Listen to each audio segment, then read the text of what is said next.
अस्सलाम वालेकुम, बाज़मा डेली में खुशामदीद। आज की रेसिपी मटन पुलाव की है। एक बड़ी साइज़ का प्याज लेके बारीक काटा है और उसको मैंने लाइट ब्राउन कर लिया 1 टेबलस्पून कुकिंग ऑयल में। उसके साथ ही इसके अंदर 1 टीस्पून लहसुन का पेस्ट मैं ऐड कर रही हूँ। तो जनाब, ये जो रेसिपी बना रही हूँ ये है रात वाले मटन की। रात का सालन पड़ा हुआ था तो आप देखेंगे ये इस कंडीशन में है। नहीं जी, इसमें मैंने पानी डाल के इसके ऊपर से घी और जो शोरबा सा है वो मैंने निकाल लिया ताकि मटन की बुनाई जो है वो अच्छे तरीके से कर पाऊँ। क्योंकि अगर ये बिल्कुल सालन की फॉर्म में रहता जिस तरह का था तो फिर इसकी बुनाई नहीं मज़ीद हो सकनी थी और जो टेस्ट मैं चाह रही थी वो टेस्ट फिर इसमें नहीं आएगा। तो इसलिए जो है इसको मैंने वॉश कर लिया है। लेकिन रुकिए, परेशान मत होइए, ये मैं वेस्ट नहीं करूँगी। ये जो पानी है ये हम यूज़ करेंगे चावलों में। तो अब जो है इसके अंदर जो ये मटन है वॉश किया हुआ वो मैं ऐड कर रही हूँ। तो अब मैं इसकी करूँगी बुनाई। ये पहले से सॉफ्ट हुआ हुआ है इसलिए बड़ी एहतियात से बुनाई करनी है, मीडियम फ्लेम पे। हाँ जी, इसका कलर आप देखें चेंज हो रहा है और ऑयल भी इसने छोड़ दिया। अब मैं इसमें ऐड कर रही हूँ 2 टेबलस्पून खट्टा दही।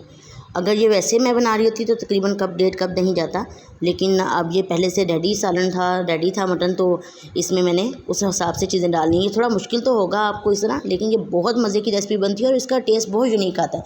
ना तो नमकीन वाले जो ओरिजिनल पुलाव का टेस्ट होता है और ना ही सिंपल आता है, एक हट के बहुत मज़े का। और मैंने बारहा बनाया है। जब भी रात को मटन बच जाए या कोई दावत पे बच जाए डोंगा 1.5 डोंगा, तो मैं उसको, मुझे तो बड़ा मज़ा आ रहा होता है जी, सुबह इसका बहुत मज़े वाला पुलाव बनना है और बड़े बच्चे सब बड़े शौक़ से खाते हैं। अब मैं इसमें ऐड कर रही हूँ ये गरम साबुत मसाले।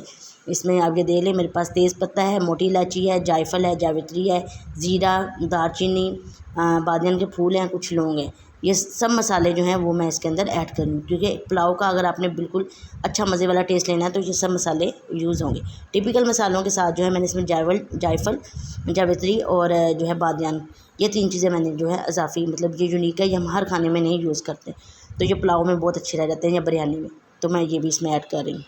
हाँ जी, अब हम इसकी ऐसे बुनाई करते हुए अंदर डालेंगे सब्ज़ मिर्चें 5 से 6 साबुत, और थोड़ा सा हम इसको इसी तरीके से मीडियम फ्लेम पे बुनाई करते रहेंगे। और साथ ही हम इसके अंदर ऐड कर देंगे वो पानी जो हमने इसमें से निकाला था। लेकिन ठहरिए, इस तरह नहीं ऐड करेंगे, हमने पमाइश पूरी करनी है। आपको पता है पुलाव में जो है हम पानी पमाइश करके डालते हैं। तो मेरा यही जो एक डब्बा आपको नज़र आ रहा है कुंडे वाला स्टील का, ये भर के फुल भरा हुआ चावलों का था। अब मैंने इसमें पानी मिक्स करके एक तो बराबर डाल दिया, मैं 1.5 डालती होती हूँ, एक देखें चावलों के बराबर आ गया, और ये हाफ़ मैंने पानी का ऊपर से और ऐड कर रही हूँ मैं इसमें। तो अब ये देख लें, ये हो गया पूरा। अब मैं इसको ढाँप दूँगी उबाल आने तक। हाँ जी, चेक करते हैं। हाँ जी, अब आप इस टाइम पे इसका नमक ज़रूर चेक करें। अब हमने जो 30 मिनट पहले चावल भिगो के रखे हुए थे, आप देखें फूले हुए हैं बिल्कुल, तो इनको वॉश करके जो है वो हमने जो ड्राई कर लिया, पानी छान लिया इसमें से सारा। तो अब हम इनको शामिल करें इसमें। हाँ जी, अब मीडियम फ्लेम पे हम इसको ढाँप देंगे 5 से 7 मिनट के लिए। उसके बाद जी हम देख रहे हैं, इसको चेक कर रहे हैं। ये देखें, अब हमने चेक करना है कि इसके अंदर कितनी अभी गुंजाइश है मज़ीद पकने की।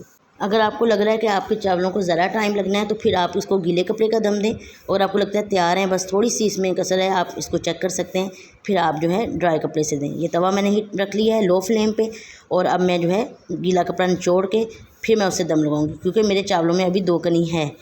तो ये देखें जी, अब इसको दम लगा रही हूँ। आप इसको लो फ्लेम पे भले 30 मिनट पड़ा रहने दें, आप अपने बर्तन वगैरह लगा लें। उसके बाद जब आपने बिल्कुल डिश आउट करना है, खाना टेबल पे लगाना है, उस टाइम पे आप इसको चेक करें।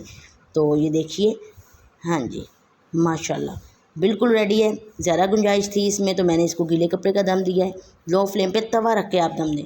कोई आपके पास मोटा पुराना तवा पड़ा हो तो आप उससे दम दें। तो ये आपको मेरी तरफ से एक टिप है। तो आपके चावल बहुत मज़े के, डायरेक्ट आप फ्लेम पे देते हैं उसमें नीचे से लग जाते हैं। तो अब ये देखिए बहुत मज़े के हैं।